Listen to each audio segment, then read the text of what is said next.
Chakwal plus YouTube channel کو پسند کرنے کا شکریہ۔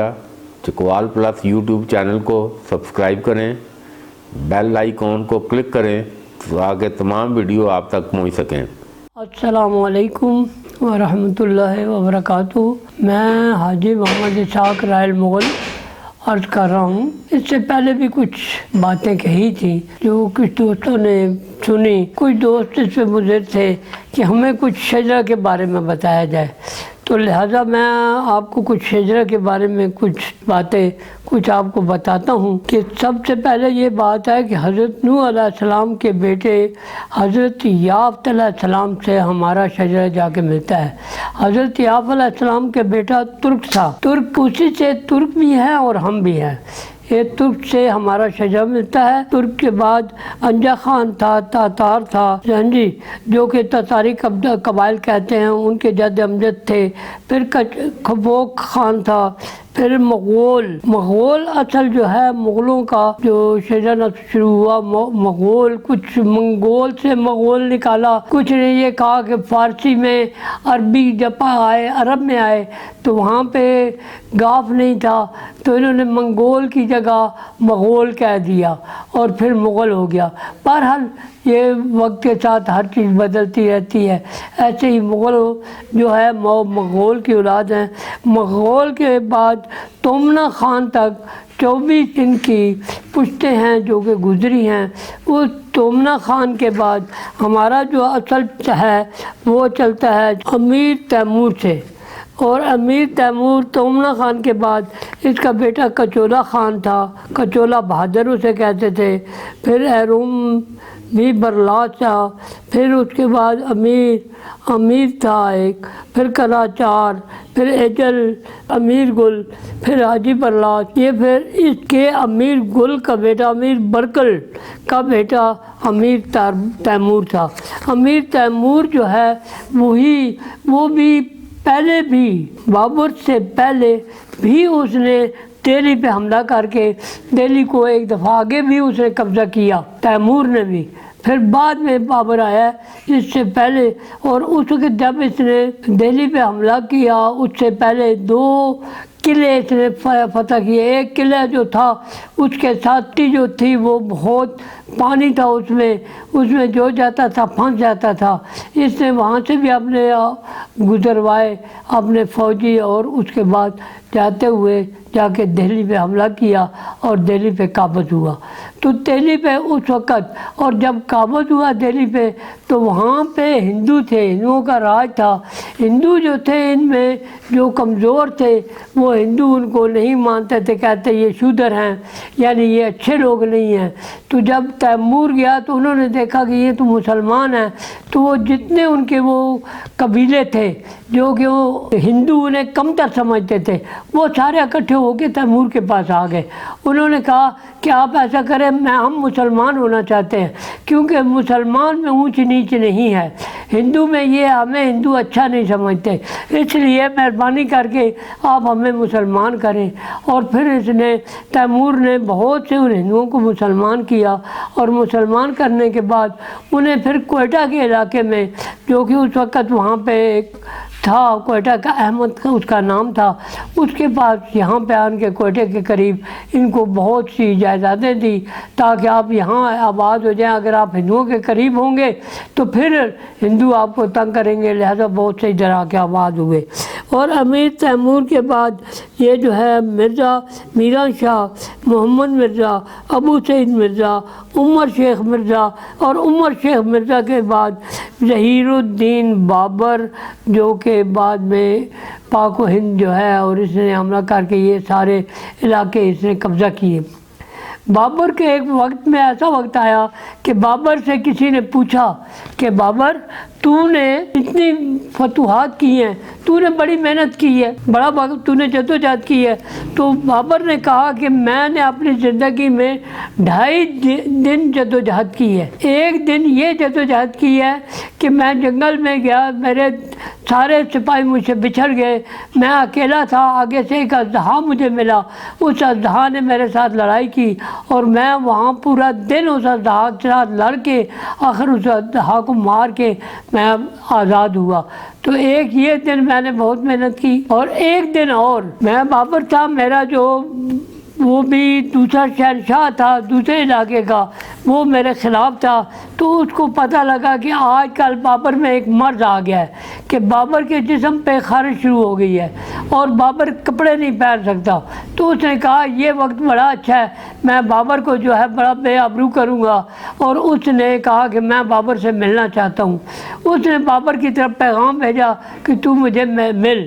اس نے کہا ٹھیک ہے، بابر نے ٹائم دے دیا، اس ٹائم پہ وہ بابر کے ساتھ ملنے کے لیے آ گیا۔ جب آ گیا تو بابر نے کہا اسے بٹھائیں، اسے بٹھایا گیا محل میں، اور بابر چلا گیا اپنے پورے وہ کپڑے جو شہنشاہی لباس ہوتا ہے وہ پورا پہنا، اور پہن کے آ کے اس کے ساتھ بیٹھ کے گفتگو کی، اور جتنی دیر بیٹھا رہا اس نے اپنے آپ کو کھجایا نہیں، حالانکہ اس نے بہت بڑے کپڑے پہنے تھے، مگر اپنے چہرے پہ یہ بھی تاثرات نہیں آنے دیے کہ مجھے خارش ہو رہی ہے۔ اور بابر نے کہا کہ یہ دن میں نے بہت واقعی خواری کا اور بہت مشکل کا گزارا، اور باقی آدھا دن میرا وہ ہے جس میں یہ ساری جگہ میں نے قبضے کی ہیں، یہ ساری جگہ میں نے حاصل کی ہے، ان پہ جنگ کی ہے، یہ میرے 2.5 دنوں کی محنت ہے۔ تو بابر کے بعد ہمایوں اس کا بیٹا۔ اب ہمایوں یہاں دیکھیں، انگریزوں نے ہمارے ساتھ بہت زیادتیاں کی ہیں، مغلوں کے ساتھ انگریزوں نے بہت زیادتیاں کی ہیں۔ ہمارے بڑے جو ہیں وہ انہوں نے یہ بتایا کہ ہم جب انڈیا سے باپ بیٹا ہم آئے، بہت مشکل سے ہم انگریزوں سے جنگل سے چھوٹے اور نکلے، تو ہماری بیگمات کی جو بھی تھی بیٹیاں، ہم نے ان کو کہا کہ آپ ایسا کریں کہ آپ جا کے کنوؤں کے قریب ان کو چھوڑ دیا اور ان کی آنکھوں پہ پٹیاں باندھی اور کہا کہ ہم یہاں سے چلے جائیں گے، آپ ان کنویں میں چھلانگ لگا کے اپنے آپ کو یہاں ختم کر لینا، تاکہ ایسا نہ ہو کہ انگریز جو ہے وہ آپ کی عزت بے آبروئی کرے، لہذا آپ اپنے آپ کو ایسے ہی بچا سکتی ہیں۔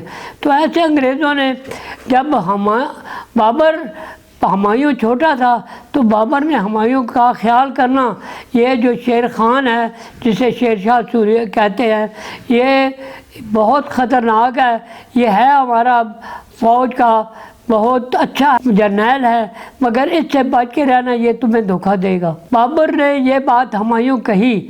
ہمایوں بابر کے فوت ہونے کے بعد، اس میں ایک اور آپ کو بات بتاؤں، لوگ کہتے ہیں کہ یہ مغل ٹھیک نہیں تھے، مغل ایسے خراب تھے، یہ وہ، اگر یہ خراب تھے تو بابر جب اس کا بیٹا ہمایوں بیمار ہوا تو جتنے حکمات ہیں انہوں نے کہا کہ یہ نہیں بچتا، آخر اس نے بہت دعائیاں کی، علاج کیا، جب وہ نہ ٹھیک ہو رہا تھا تو اس نے اپنے ان سے پوچھا کہ کیا کروں، انہوں نے کہا تجھے سب سے عزیز جو چیز ہے تیری وہ تو راہ لیلا دے دے، اس کی قربانی دے تو تیرا بیٹا بچے گا۔ تو اس نے سوچ کی تو اس کو یہ سمجھ آیا کہ مجھے اپنی جان سے زیادہ عزیز تو کوئی نہیں، لہذا بابر نے کہا کہ اگر وہ میرا بیٹا اگر بچتا ہے تو میں اپنی جان دوں گا۔ ایک دن رات کو اس نے تہجد کی نماز پڑھ کے اور بیٹے کی جو چارپائی تھے اس کے ساتھ 7 چکر لگائے اور آ کے اللہ کے آگے آرزو کی کہ یا رب کائنات میری زندگی اس میرے بیٹے کو دے دے اور اس کی بیماری مجھے دے دے، تاکہ یہ میرا بیٹا میری نسل اس کے بعد چل سکے۔ تو لہذا اللہ نے ایسا قبول کیا کہ اس کے بعد ہمایوں آہستہ آہستہ ٹھیک ہونا شروع ہو گیا اور بابر بیمار ہونا شروع ہوا۔ بات یہ ہے کہ اللہ سب کی سنتا ہے، وہ تھی ان میں برائیاں بھی تھیں مغلوں میں یہ نہیں کہتا کہ مغل سب اچھے تھے، برائیاں بھی ان میں تھیں۔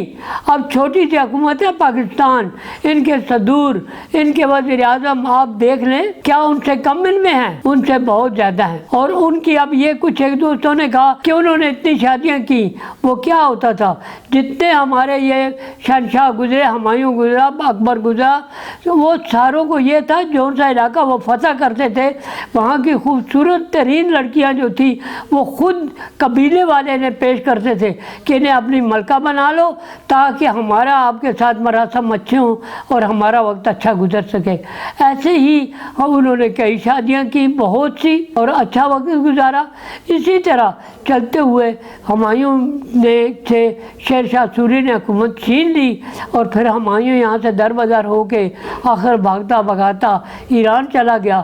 پھر اس نے واپس اپنی فوج اکٹھا کی، اور پھر واپس حملہ کے وقت جب آیا تو اس وقت شیر شاہ سوری کا بیٹا تھا، اسے شکست دے کر اسے واپس اپنی حکمرانی حاصل کی، اور پھر واپس مغلوں کی حکومت شروع ہو گئی۔ اب یہ جو کچھ کہتے ہیں نا کہ یہ ساری سڑک جرنیلی روڈ جو ہے یہ شیر شاہ سوری نے بنایا، نہیں، یہ اس سے پہلے کا بنا ہوا ہے، بہت پہلے کا۔ تاریخ بتاتی ہے یہ سڑک بہت پہلے کی بنی ہے۔ اس نے یہ کام کیا ہے کہ اس کی جگہ جگہ اتنا جتنے تک ایک یعنی 16-17 میل کے بعد ایک وقفہ آتا تھا، وہاں اس نے سرائے مقرر کی کہ یہاں پہ جو فوج ہے وہ رک سکے، وہاں پانی کے لیے اس نے بڑے بڑے کنویں کھدوائے۔ یہ چیزیں واقعی اس نے کی، اچھے کام بھی کیے اس نے بھی، اور سب نے ایسے ہی چلتے ہوئے۔ میرا خیال ہے کہ آج کے دن اتنا ہی بہت ہے، یہ بھی کافی ہو گیا۔ امید ہے کچھ دوستوں کو کچھ نہ کچھ تسلی ہوگی، کیونکہ بابر کے بعد تو ہر کوئی کو پتہ ہے ہمایوں اور پھر اکبر، سارے ان کی نسل کو آپ کو تاریخ میں مل جاتی ہے۔ لہذا اتنی میں آپ لوگوں کو یہ جتوں نے کہا کہ ہمیں کچھ نہ کچھ شجرہ، یہ ہمارا شجرہ ہے۔ اللہ آپ سب کو اپنی رحمت سے نوازے۔ جتنے ہم مغل ہیں، میری دعا ہے کہ یہ سارے مغل ایک طریقے سے اکٹھے ہوں، جیسے پانی کے قطرے اکٹھے ہو کے ایک نالا بنتا ہے، نالے سے نہریں بنتی ہیں، نہروں سے دریا، ایسے ہی یہ اکٹھے جگہ جگہ اکٹھے ہوں، اور پھر یہ اکٹھے ہو کر نہروں کی صورت اختیار کریں، اور پھر دریا کی، اور دریا جب سمندر میں گرتا ہے تو سمندر کو توڑ کے رکھ دیتا ہے۔ ایسے ہی یہ پھر واپس اکٹھے ہوں اور اسلام کا اور دین کا نام روشن کرنے کے لیے اکٹھے ہو کے اسلام کے لیے اپنی جانیں قربان کریں۔ اور جتنے مسلمان اس وقت فلسطین ہے اور بھی جتنے ملک غیر مسلموں نے ان پہ قبضے کیے ہوئے ہیں، انہیں چھڑوائیں۔ اور میری یہ دعا ہے کہ اللہ ان سب مغلوں کو اتفاق دے اور ان پہ رحمتیں کرے اور بہت سی کرم نوازیاں فرمائے۔ اور مجھے یقین ہے کہ انشاءاللہ یہ ضرور ایک دن آئے گا کہ یہ سارے پھر دوبارہ اکٹھے ہوں گے، کیونکہ اصل جاگیر یہ مغلوں کی تھی اور ہے۔ ٹھیک ہے ہمارے بڑوں کے ساتھ بہت زیادتی ہوئی، ہمارے بڑوں نے بھی غلطیاں کی جس کا نتیجہ اب تک ہم بھگت رہے ہیں، مگر پھر بھی اللہ کا شکر ہے۔ میں اور کچھ دوستوں نے کہا آپ کو کیا چاہیے؟ مجھے صرف دعا چاہیے، باقی سب اللہ کی رحمت ہے۔ روٹی مجھے مل رہی ہے، رہائش کی جگہ ہے، میں نے اور کیا کرنا ہے؟ میری اولاد نے کیا کرنا ہے؟ انہیں وقت گزر رہا ہے، انشاءاللہ اچھا گزرتا رہے گا۔ جن دوستوں نے میرے لیے اچھی دعائیں کی ہیں، میری یہ دعا ہے کہ رب کائنات ان سب کو بھی اپنی رحمت سے نوازے اور اپنی کرم نوازیاں فرمائے اور بہت سے ان پہ کرم کرے۔ اور اسی کے ساتھ میں آپ سب کو اللہ حافظ کہتا ہوں۔ خدا آپ کو آپ کا حامی و ناصر ہو، اللہ سب پہ اپنے کرم نوازیاں فرمائے۔